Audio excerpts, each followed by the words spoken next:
একটু করে শুনি আর বলি হ্যাঁ হ্যাঁ শুনছি। তা বাবা, মা পার্বতী এরকম করে হুম হুম করতে করতে ঘুমিয়ে গেছে। ডালে একটা শুক পাখি বসেছিল। সে দেখছে আহা এত সুন্দর রাসের কথা ব্যক্ত হচ্ছে, আমি যদি পুরোটা না শুনতে পাই আমি বড় অভাগা হয়ে যাব। তাই মা পার্বতী তো ঘুমিয়ে গেছে, আমি মা পার্বতীর মতন করে আওয়াজ করে হুম হুম করে যাই।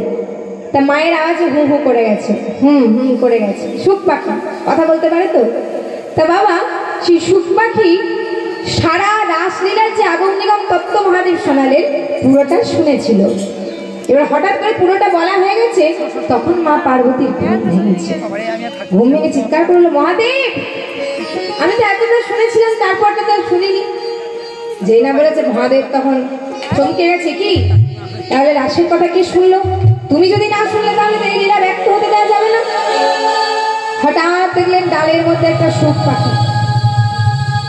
দেখবেন মহাদেবের আর বুঝতে বাকি রইল না, শুক পাখি শুনেছে। শুক পাখির দিকে ত্রিশূল নিক্ষেপ করে দিল। ত্রিশূল যত ছুটে যায় শুক পাখি তত ছুটে যায়, যত ছোটে ত্রিশূল শুক পাখি তত ছোটে। ব্যাসদেবের পত্নী নাভা দেবী স্নান করে চুলটা ঝাড়ছিলেন। চুলটা ঝাড়তে গিয়ে মুখটা হাঁ হয়েছিল। শুক পাখি ব্যাসদেবের পত্নী নাভা দেবীর ওই মুখের মাধ্যমে গর্ভে প্রবেশ করলেন নিজের প্রাণ বাঁচানোর জন্য। তার বাবা ভোলানাথের ত্রিশূল কিন্তু ওখানেই থেমে গেল।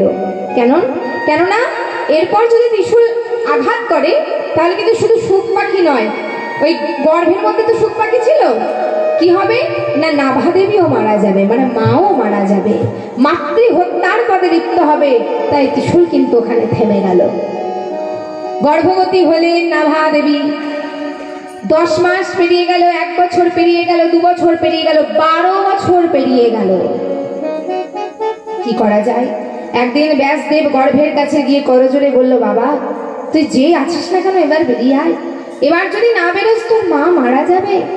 যে না এই কথা শুনেছে মা, এমন সময় সেই ছোট্ট বালক বলে উঠল, পিতা আমি বেরোতে পারবো না। কেন?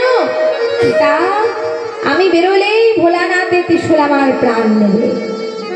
পুরো ঘটনাটা বললেন যে এই হয়েছিল। ব্যাসদেব বললেন, বাবা চিন্তা করিস না, আমি 2 দণ্ডের জন্য মায়া শূন্য করে দেব। যেই মায়া শূন্য করে দেব সেখান থেকে আবার নতুন সৃষ্টি। 2 দণ্ডের জন্য মায়া শূন্য করলেন। আর বালক ব্রহ্মচারী সেই ছোট্ট বালক সুখদেব গোস্বামী মাতৃগর্ভ থেকে বেরিয়ে গেলেন, ছুটে চললেন সংসার ছেড়ে। কৃষ্ণায় বাসুদেবায় হরে পরমাত্মনে প্রণত ক্লেশনাশায় গোবিন্দায় নমো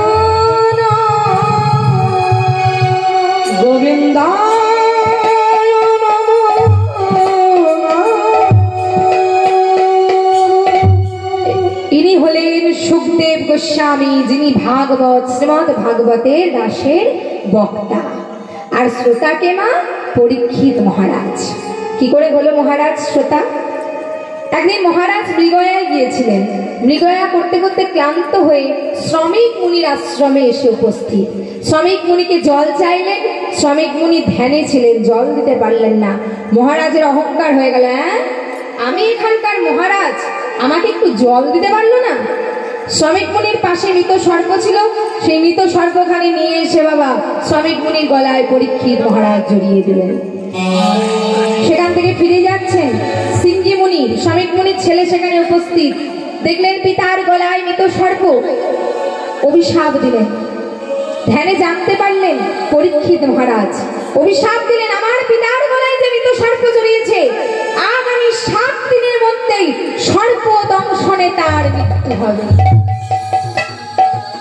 কেঁদে উঠলেন পরীক্ষিত মহারাজ, ভগবান এই 7 দিনে আমি কি করব, আমি কোথায় যাব? তা বাবা পরীক্ষিত মহারাজ কিন্তু ধার্মিক মহারাজ ছিলেন, কিন্তু এত বড় ভীমরতি কেন সেদিন? না দেখবেন আমরা যখন অসতের জিনিস করি বলে না, সৎ সঙ্গে স্বর্গবাস আর অসৎ সঙ্গে স্বর্গনাশ। যদি আমি সৎ মানুষের সাথে থাকি না, সৎ মানুষের গুণ আমার মধ্যে আসবে, আর যদি আমি অসতের সাথে থাকি, অসৎ গুণ আমার মধ্যে আসবে। তাই সেদিন পরীক্ষিত মহারাজ ওই জরাসন্ধ নামক অহংকারী রাজার মুকুট, জরাসন্ধ মারা যাওয়ার পর তার মুকুটটা ছিল, মুকুটটা মাথায় পড়েছিলেন। তো জরাসন্ধের ওই অহংকারী গুণ সেদিন কিন্তু পরীক্ষিত মহারাজের মধ্যে এসেছিল, তাই কিন্তু এত বড় ভীমরতি। পরীক্ষিত মহারাজ প্রণাম করলেন সিঙ্গি মুনি স্বামী মুনিকে, ক্ষমা করুন। তারা বললেন ক্ষমা তো হবে না, তবে এই 7 দিনে আপনি একটা কাজ করতে পারেন মহারাজ, এই 7 দিনে আপনি ভাগবত শুনুন। কিন্তু কার কাছে শুনবেন?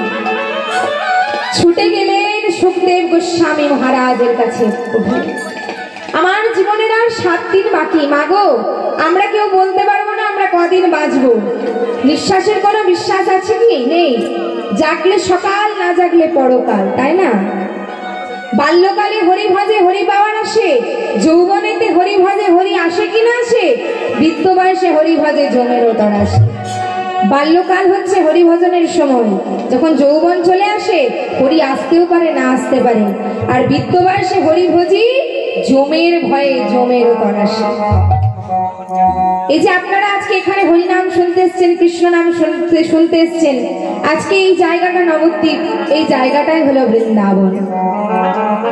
প্রেমের নয়ন যদি উদ্ভাসিত করতে পারা যায় মা, তাহলে ভগবানকে অবশ্যই দেখতে পাওয়া যায়।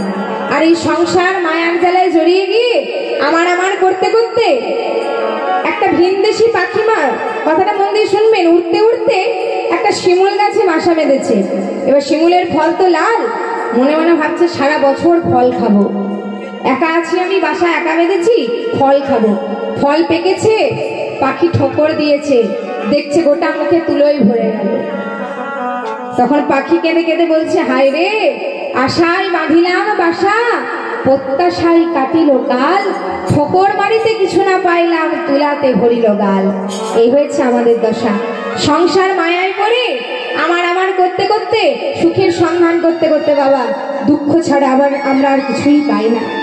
তা সময় তো বেশি নেই বাবা, যেটুকু সময় আছে এই সময়টাকে কাজে লাগিয়ে সবাই মিলে বলুন নিতাই গৌর প্রেমানন্দে হরি হরি হরি বল, হরি বল।